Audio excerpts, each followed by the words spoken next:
Hey review family, keep it tight. My name is Jay Morris, reviewing music for the love of music, and welcome back to the metal Tempest. And in this video I'm going to be covering the new Arch Enemy record entitled Deceivers. This is the 11th studio-length album by the Swedish melodic death metal band Arch Enemy. I believe it's the longest gap between a full length that the band has ever had, and it is the follow-up to their 2017 record, Will to Power. I found myself weary stepping into this record for quite a few reasons, but also excited for various reasons. First off, Arch Enemy did the Arch Enemy thing where they filled this record to the brim with singles, to where by the time the album actually releases, you pretty much already know half the track listing for months upon months. Now, although we didn't necessarily know when they released the first two singles for the record, they were actually singles. And then this record got pushed back for like an unknown reason. No one really knew why it was going to be pushed back, because it was originally supposed to release earlier in the summer, but then got pushed back into August.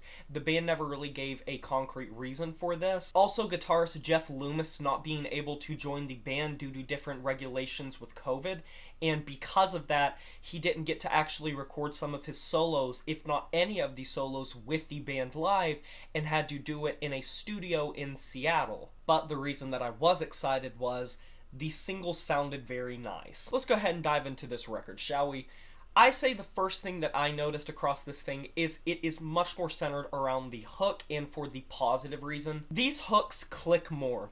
They don't necessarily let up on the rage or the intensity of their own sound, but the hooks provide some sort of semblance of catchiness that sometimes isn't present on Arch Enemy's most recent material in their past few studio lengths. A lot of these choruses are not only catchy, but extremely groovy, and also usually go into a refrain that is pleasing, that is tight. Alissa's vocals layer into this disastrous effect on the track Deceiver, Deceiver, and roaring the refrain, it's curtain call. So yeah, this record is very important when it comes to the hooks, and that is what I found myself appreciating most of the time, because when it came to the verses, they were pretty much Arch Enemy by the numbers, from the track Handshake from Hell all the way to Exiled from Earth. Both of these tracks encapsulate the record in a strong fashion.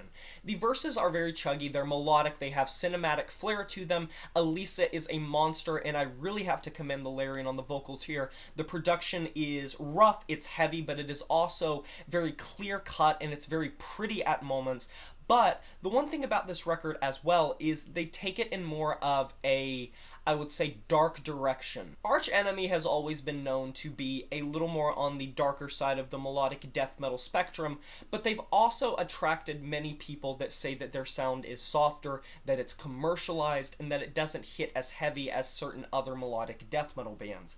A lot of these tracks read to me sort of like In Flames tracks almost. Tracks like Spreading Black Wings and One Last Time, while they have Arch Enemy's signature magnitude to them, they also have this layer of morbidity to the riff writing that comes across as a little more dejected and a little more low-tuned than prior material.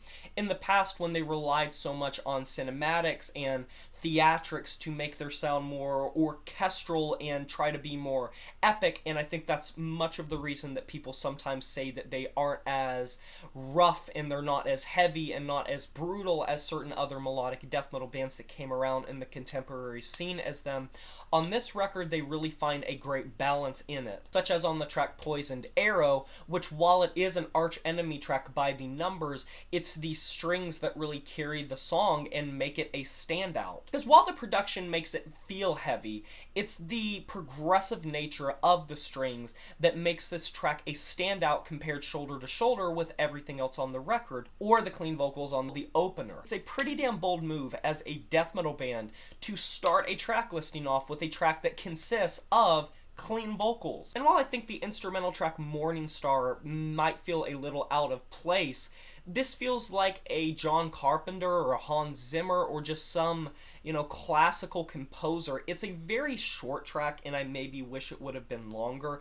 For an interlude to be right here near the end of the record, I think it's not necessarily as tight as it could be. While it is pretty and it breaks up the monotony and it leads you into the very, very latter half of this record, it's not really like the penultimate track on Ether Coven's new record, where it feels like a breather point to something that was so uncontrollable. Because Spreading Black Wings came right before.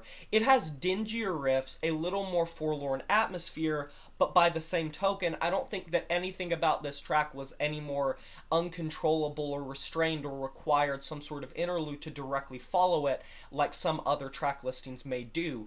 If anything, it's probably one of the more safer and forgettable melodic death metal tracks on this record. The standouts definitely are when they do focus more on their refrains and focus more on the melody and these experimental moments. I'll put that in quotes, experimental, because I don't want people to step into this record thinking that it's Arch Enemy turning a new leaf and becoming something that they've never been before. Theatrics, cinematics, strings, clean vocals, strong hooks have always been staples of Arch Enemy's style. I just want to emphasize here that the darker tone and the grittier tone of the riffs, as well as some of the powerfully led vocals and powerfully led lyrics, as well as the production giving an extra resonance and punch to everything, is pretty much what carries this record, with tight songwriting and a bite to pretty much all of the lyrics. Even if the lyrics can sometimes be a little difficult to get behind and a little bit difficult to relate to. On one hand, you have tracks that take on the lovesick approach, sort of this vengeful attitude that Alissa carries very strongly, and I think if anyone was going to sort of roar about these topics, it would be her, because she has this, scorned maiden type of delivery on these tracks. But then you look at one like Sunset Over the Empire, and it's more of a battle anthem, which I don't want to discredit these lyrics, because they are very poetic.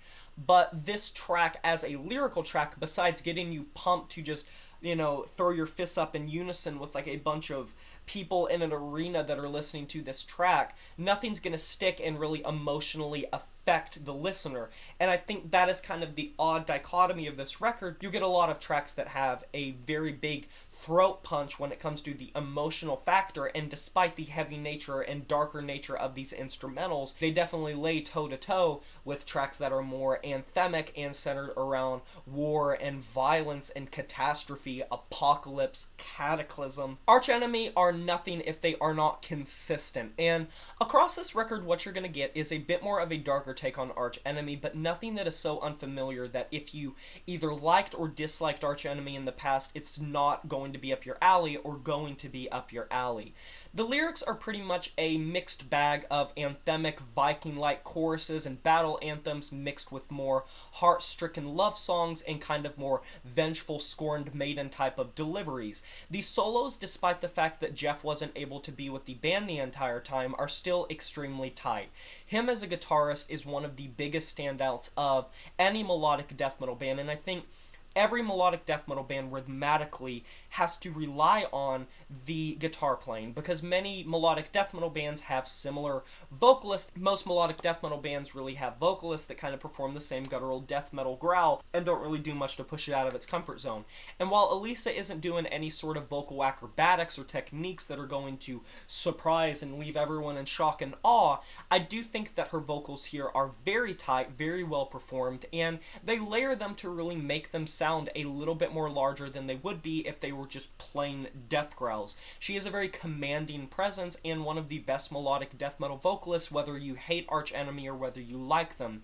Even though they spoiled a lot of this record with these singles, I found myself pretty much equally impressed with the other deeper cuts, and even if a lot of it plays by Arch Enemy by the numbers, I think overall this is a very consistent melodic death metal record with a darker tone and a hell of a great riff writing system that Jeff just continues to prove that his solos and his riff writing rhythmatically and his progressions not only make a lot of grooves and catchy moments, but also make tracks that are more intelligent and fun to listen to.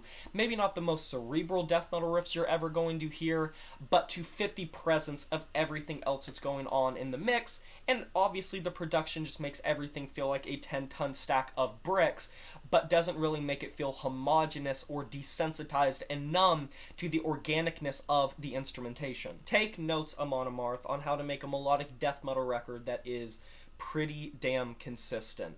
I wouldn't say that it is going to be one of the best of the year, but it's a consistently good listen, and I can see myself going back to it quite a lot. Overall, I'm going to be giving this album a 7 out of 10.